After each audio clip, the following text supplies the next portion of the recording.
episode 1 of the new spinoff. And you know what that spinoff is?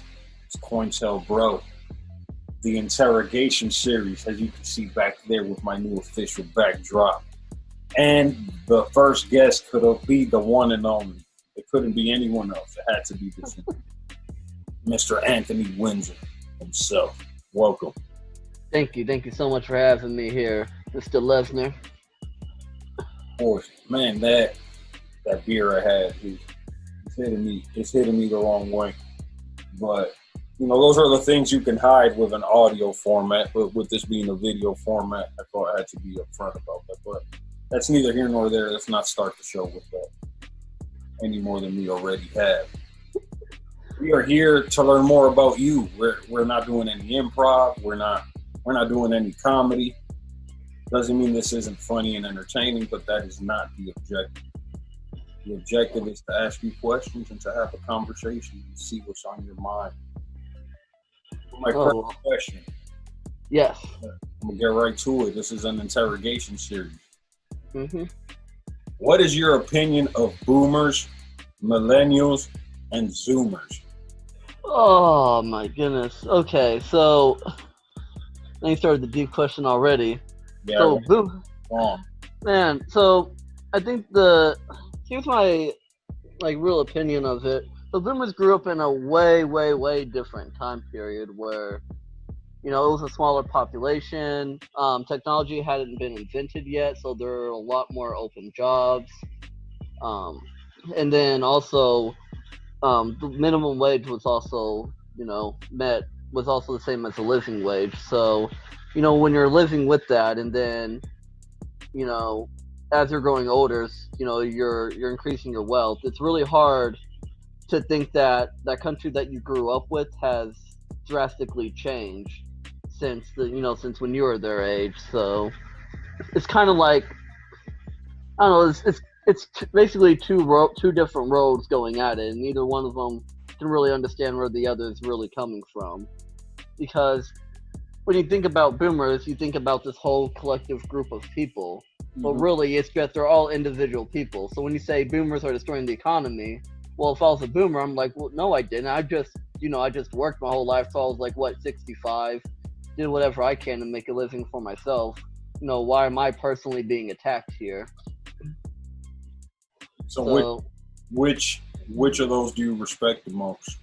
The boomers, the millennials, or the zoomers? I don't really respect or disrespect any one of them in particular. I mean, if I have to choose, I'm going to say millennial just because that's where I fall under. I mean, I'm pretty biased for millennials. Yeah, I can. Yeah, although I do empathize with the Zoomers, because man, we got it tough. Them kids. How do you feel about? Well, tell me how you feel about Zoomers. Do you think humanity's in good hands with the Zoomers? How do you feel? Man, Zoomers are way more active than we ever were. I think we're gonna be in pretty good hands with them. Them kids are on the forefront. Them kids are fighting. Like our generation, I don't think we really had a big movement. At least not that I can remember. Occupy Wall Street was. Yeah, you're right. Then we were kind of that bridge though between the boomer. I mean, we were that bridge, but just as far as society in general too. Like when we were kids, I used those old M-DOS computers and played Oregon Trail. I had a little landline phone. I'd ride my bike around the neighborhood, choosing to find our friends. Yeah, these are experiences that we kind of got to experience the tail end of that boomer culture, and then caught the tail beginning. Tail beginning doesn't make sense. Caught the beginning of the internet era.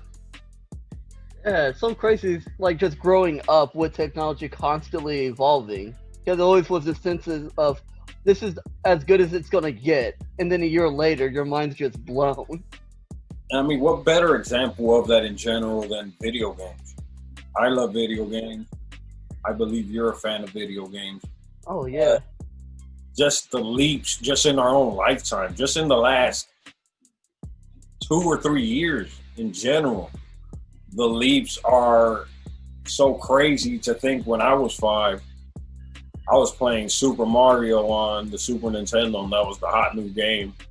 And then I see the games my kids play. They play this Spider-Man game that's so gorgeous when you're swinging through New York City. You're like, wow, you guys have no idea how good that is. And I remember struggling through Sonic and then getting mad because my dad gave away our Sega to get a PlayStation.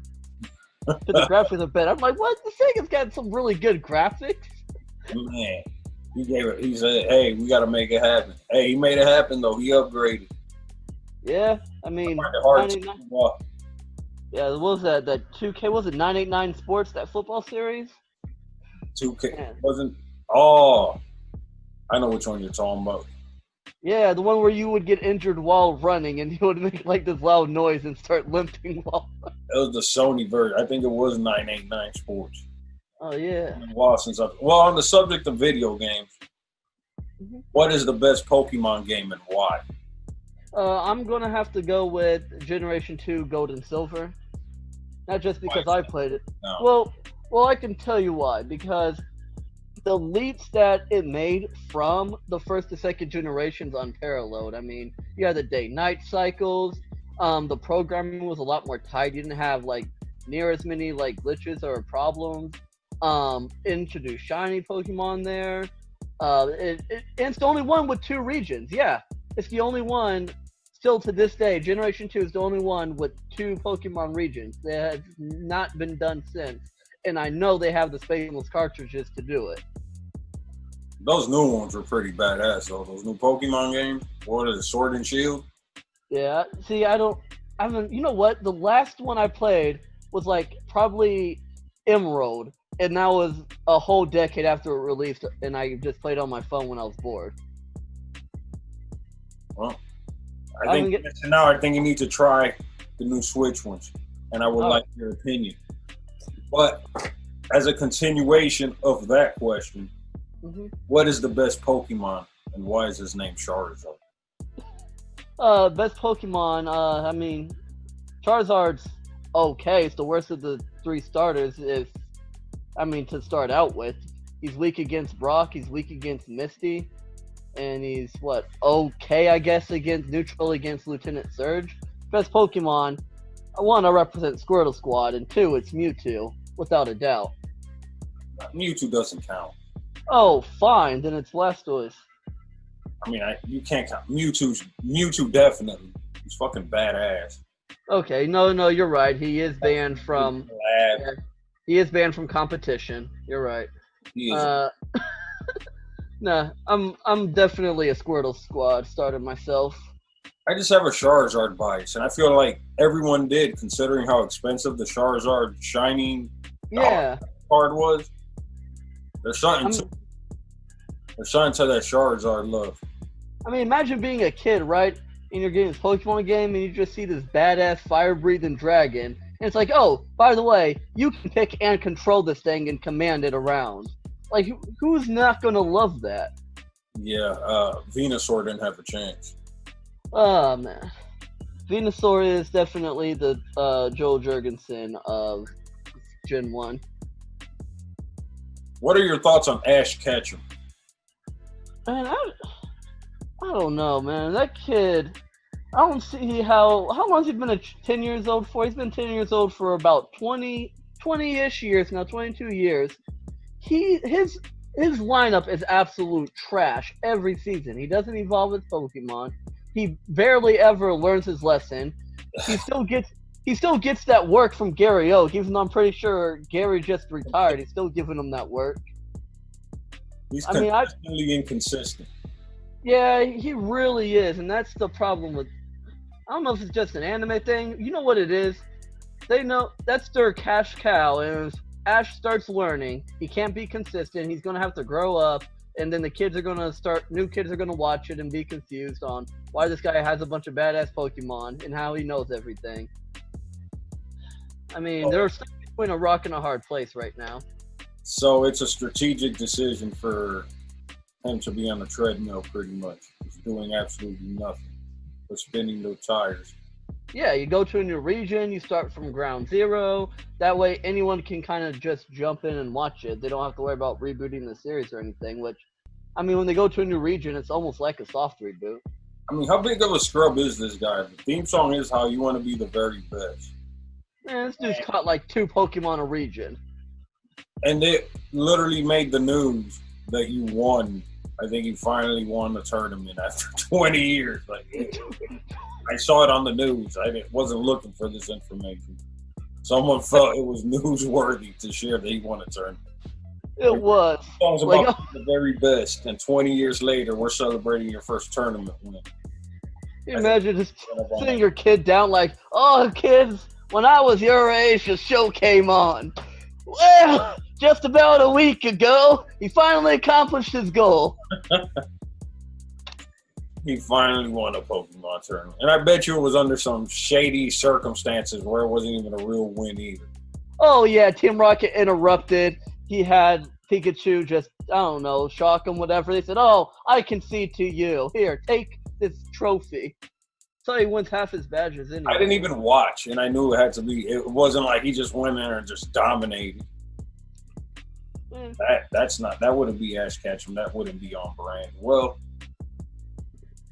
I have another question for you. So you've been doing the meetup, Columbus Improv meetup, for how long?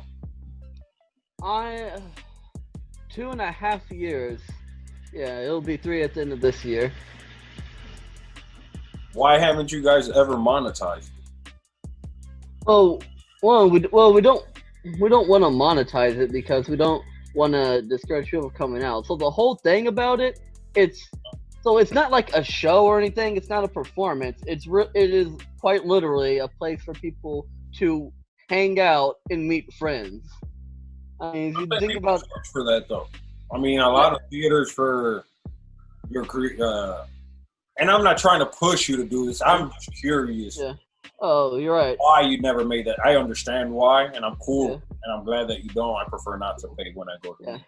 Well, it's also, I mean, what are we gonna do with the monetization? We take donations to keep it running on Meetup.com, but other than that, I mean, we're at that Gressel, so the food, like, you can buy food and drinks there, and it's not like we have to rent out the space or anything. And you prefer to bring it as a service to the community. You just want to. Yeah. Yeah, and for a lot of people, that's their introduction into Meetup. Or not to Meetup, I'm sorry, into improv in Columbus in general. So how has the improv community changed in the time when you started doing the Columbus meetups and now? Well, there's a lot more of it now, even in that short period of time. There's been a few other groups that's like really popped up and it's really like taken the place by storm. I mean, you have Face Club that seems to be kind of everywhere now. Nest, when I first started the Nest Theater, I think they were just still marketing, because Jeremy would occasionally tell me about this new theater that was popping up, and instead if I went to take classes, I could go there to do it. So there's that. I mean, Hashtag didn't. They were. It was basically like if you wanted to see a show, you kind of went to Hashtag Theater, and then also like once a month, not once a month, but once every so often, you had Full Frontal Nudity or maybe like Sassy Do. But now you got shows like every week, and it's just there was before quarantine hit or COVID hit, there was a new show every single weekend. It was so hard to find a weekend where you weren't competing with 3 other shows going on. You have like pop-up shows. You would have just weekly established shows. You have monthly shows. You know, there's a lot of it out there now.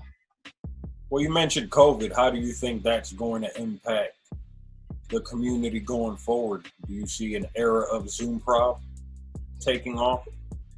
Yeah, I'm not really sold on Zoomprov.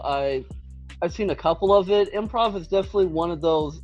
It's one of those art forms you have to see it in person. I mean, even seeing improv outside takes something away from it. So the fact that you're seeing it through a screen and you don't get the same kind of interactions that you get even on, like you would get on stage with someone else. I mean, there's some people that are really talented that can make it work, but you're just losing. There's a lot that you're losing there. There's a weird self-awareness about being able to see yourself as you're doing a scene. Like, I can see, I'm supposed to be able to see you on stage, but I'm not supposed to be able to see myself. So there's this weird. Oh, oh yeah, definitely. In improv, you relied so heavily on audience reaction. Like, if the audience laughs at a joke, you know to keep doing it. You give them what they want. When you're doing Zoomprov, that audience feedback is gone. You don't know what's working and what's not. Yeah, that's a good point. So I think, yeah. Once if down to Zoomprov, only douchebags use Zoom. I've been trying to stay away from Zoom, but it keeps pulling me back. It's one of those things, like, if I want to stay away from Facebook, I don't think I could, just because that's where everyone, like, for filming, that's where I can put out casting calls for. Or if I needed, like, to do a show, that's where I can get everyone together in one group. It's like that for Zoom. If you want to talk to people, I mean, you have to go to Zoom. Yeah, I mean, it's pretty neat. I like this, having the backdrop. It makes me feel legit. I like it. Yeah, I just wish it wasn't streamed directly to China servers, but who knows? I'm sure that's fine. That's all right. I'm hiding behind like 5 proxies. They'll never catch me. I had TikTok on my phone. I'm pretty sure I'm done anyway. Oh yeah, your social credit score is down the drains, man. It's in the gutter. So you were talking about filmmaking a moment ago. Speaking of which, I still need to send you my resume so I can get on a future Anthony Windsor production. You can expect that. But that wasn't the question. The question is, who would you say are influences of your filmmaking? All right, so influences are, man, I really love Quentin Tarantino. Like, the way he combines just comedy, just over the top, like just being melodramatic, and also like really technical, fun, like really good tight filmmaking, really good acting. I mean, you don't really see the combination of those two very often. So when it comes to dialogue and trying to combine the two, he's definitely an influence. Another one is Spike Lee. I mean, the man is such a student of the art form. He makes, and it kind of goes back to, he really treats film as a medium to challenge people, to really create art. Because, good art, it should have you thinking, it should leave you challenged, it should leave you asking questions about life, about the world around you. And he is really good at doing that. And he's a very technical filmmaker too, but you don't hear that very often. But if you watch some of the stuff, like he employs a lot of tricks and stuff that really work. And it's one of those things, if you're doing it correctly, no one's going to notice it. But yeah, he's a real student. So those are my 2 influences. Which one's a bigger influence? It sounded, based on the passion of the spiel, it sounded like maybe Spike Lee. Yeah, I mean, Spike Lee, like, I really respect Spike Lee a lot. So, I mean, if I could ever make one movie that creates that kind of buzz that gets people talking like he can, like, I would consider it a huge success. So, assuming resources weren't an issue, so you had all the resources you needed at your disposal, like, what would be your ideal project that you would create? Oh man. Okay, so my ideal project. Okay, so it actually would not be a blockbuster. In the I have reasons I'm not going to really go very deep into here, because that's like a whole hour conversation. But I would definitely have it would be a not necessarily drama. It'd be a thriller. I love thrillers or martial arts. I would love to do just like a really good martial arts film with like this really good choreography. You'd make a good blaxploitation film, I think. I did. I've made one before. You should have played that in the background. I could. It's actually, yeah. Man, that was a really fun one. That was one of my favorite projects. Right? Everything about it was horrible, but it really added to the blaxploitation feel. I like that. Now, how would you describe your racial identity? Does it influence the work that you do? I know you mentioned Spike Lee, so my guess is yes, because his racial identity plays a very strong role in his work. Yeah. So my racial identity, I am biracial. My dad's black, my mom's white. And as far as, I don't know, so I feel like that's one of the things that I've kind of slacked on a little bit in filmmaking. I haven't really made any films that really like delved into that kind of identity. I do now. That being said, I do employ a lot of people in color. Not employ, because I don't think I've really like paid much people, but I do actually have a lot of people of color, both like in front of the camera and behind the scenes, and I think that's always important to have. You know, I can't just be out there saying, you know what, the problem is you don't see enough people of color, and then when I put out a film, it's just film after film after film. It's just a very whitewashed cast. I feel like I see that a whole lot. The people that promote diversity the most tend to come from very non-diverse places, and even their own organizations and projects are very non-diverse. So, yeah, I mean, I try to have people of color whenever I can. I really enjoy doing that.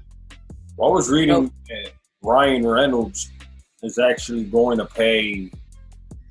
He's running a program where he's going to pay people of color to come on his movie set and learn, like get real life experience on the movie set, learning, so that they learn those skills. And they said the idea is for those skills to translate and create more opportunities for other people of color, like kind of teach a man how to fish. So it sounds like that's what you do by giving people experience behind the camera, or teaching your own skills. You give them the ability to maybe pass that on to their kid, or you get what I'm saying? So yeah, that's the important thing. And Tyler Perry, he does that a lot too. Like I'm not a huge like Tyler Perry like fan of his movies, but he does way more for black filmmakers than anyone else, and I really respect that about him.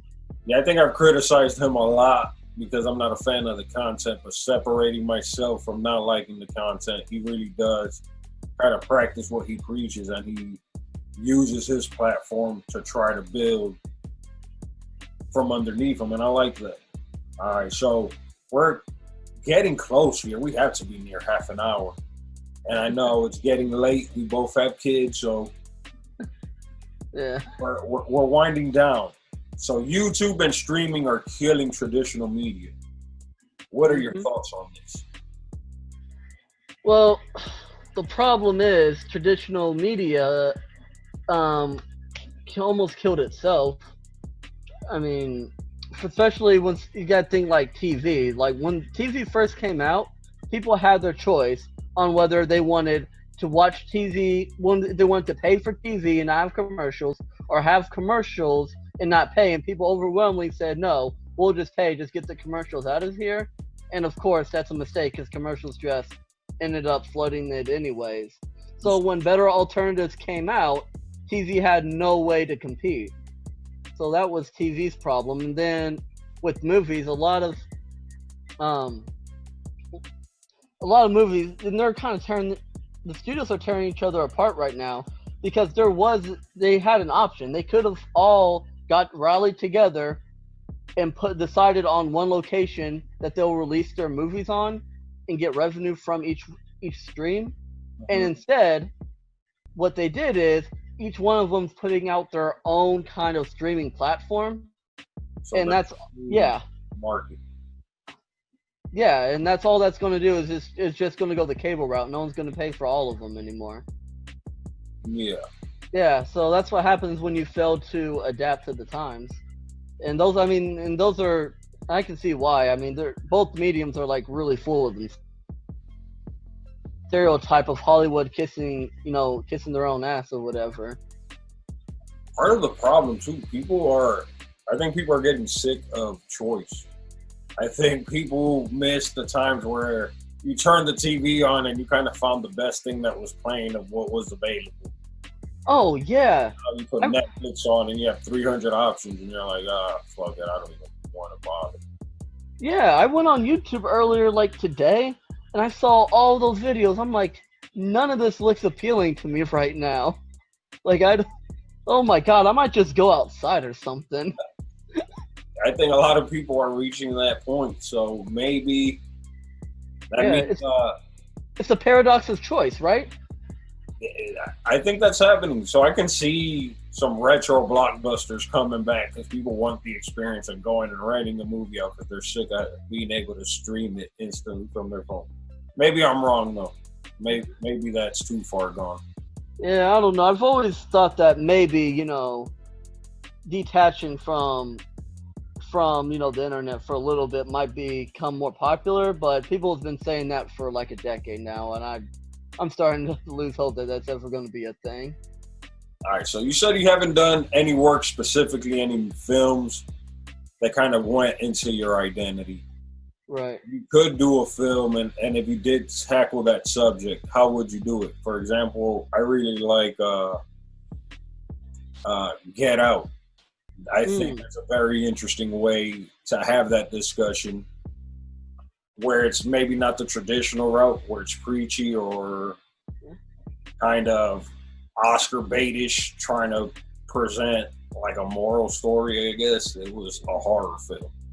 It was great. The impact was strong because of that. What route would you take as a filmmaker to go into that identity? Man, so one of the things is a little bit different. And one of the things I liked about Get Out too was how damn relatable it was. I could just relate with that character so much. But I think my identity, because one thing I struggled with was being biracial. Mm-hmm. It wasn't like, I don't know, it wasn't as big of a thing when I was growing up as it is now. But for a long time I struggled, am I biracial? Am I black? How exactly do I go about it? Mm-hmm. So if I was to make an identity film, it'd kind of be, it'd be based on that. I don't think I would pull it off, go the horror route or anything. But really, it would be just someone stuck in the middle between, two roads or two very conflicting viewpoints, and you can't necessarily like pick one or the other. How do you navigate those two worlds? How do you find? I know it has to be hard, and it can be sometimes because I've always been under the opinion that I've always tried at least to treat people as individuals rather than a very large collective of people, because when you do that, you kind of strip away the humanity when you do that. True. So you don't really, I don't really subscribe to the whole, the problem is like, the white race in general or anything, because I feel like that wouldn't be genuine. Like, I'm not going to sit there and say like, oh, my mom's part of the problem, whatever, or because I got some cousins, that from Virginia, whatever, and I love them a lot. Mm-hmm. I don't really feel right just grouping them in with everybody else like that. So, but then at the same time, I can't deny that there is a huge systematic issue going on, even if people don't realize it's happening. I feel like that's the bigger thing. People aren't really people are attacking them on a philosophical level rather than related to them as people. Mm-hmm. And I think maybe that nuance can get lost, and it sounds like you can be a bridge and kind of trying to bring those two sides closer together, because like you said, it's in neither direction. It's not every single thing has to do with white people are responsible for every bad thing that happens in my life. And also, the other side of the coin isn't these people are all making it up and racism is over and they need to get over it. Yeah, I think that kind of nuance got lost with the rise of social media. You know, you're not rewarded for taking nuanced stances anymore. I was playing, so there's this clip, I uploaded it to my Facebook. It's from Metal Gear Solid 2, and it's mind-blowing because this game is from 2002. And it's towards the end where the AI is talking to Raiden, and they pretty much tell him that they're going to end the world because social media is going to have everyone sharing like their truth. No one is wrong, but no one is right. But everyone gets like so sick of everyone's own truth that they like break into their own little societies, surrounding themselves with people that kind of believe what they believe. And then they said that that's how they destroy the world. Everyone kind of just fracturing to that degree, reaching a point that they can't even have a conversation because they just have these pointless debates that don't mean anything. And to see everything that's happening, and for this game to come out in 2002, like years before social media, I mean, social media was out, but it wasn't mainstream not even close to the degree it is now. Oh yeah, you had to Zanga? Like you had to really go out there. I think Black Planet was around. Oh yeah. Man, that's real OG right there. But I feel they nailed it on the head, and it's kind of, like you said, it's that nuance is gone. Yeah, it's really unfortunate too, because there's a lot of people, you know, I would love to have just, you know, a deeper conversation with, but it's like it's really hard to, especially in election years. It gets really bad. Yeah, I'm learning, and this is actually new for me. It's something new I'm learning, to read something, instantly like disagree on a strong level and be like, I need to say something. Yeah. I'm actually starting to learn to be like, you don't actually have to say anything. Yeah. Move along. Yeah, I've done that. I've just hit the unfollow button. Like, you know what? I'm just going to take a break for a while. That's honestly the best. The Facebook is a lot more enjoyable when you unfollow. And honestly, I don't unfollow. You have to be really annoyed for me to unfollow you. Like, if you're posting your food every other meal, or if every issue you have, you're talking about it. Oh, yeah. It's only for memes and pictures of your kids, maybe. Yeah, and it sucks too because sometimes that's how you make it enjoyable, but that also puts you into this whole echo chamber, this thought bubble too. So it's like it's a double-edged sword. It's what do you do?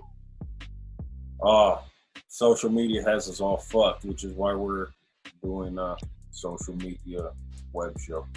Yeah, there we go. We'll solve it eventually. Until then, do you have any projects you want to plug? Any final thoughts before we wrap up? Jeez, everything. I've not done a single thing since COVID hit. I'm like, I can be productive, and I've not done a damn thing. Check me out at Incompetent Films on YouTube. I also have just a regular YouTube channel called The Animal for Life. Oh, like once a year I'll post content on there. We should keep this going. Oh yeah, definitely keep this going. This has been a lot of fun. I'm glad you enjoyed yourself. Well, until the next time, thank you guys for watching. Yeah, thank you for watching. We're not live, so I didn't want to give any live shout-outs. We might be live in the future, but so far this was pre-recorded. If it does appear to be live, it's not. Thank you for watching. Thank you for listening. Thank you to my great guest. Until next time, this is Barack Lesnar. Goodbye. Thanks for having me. Bye.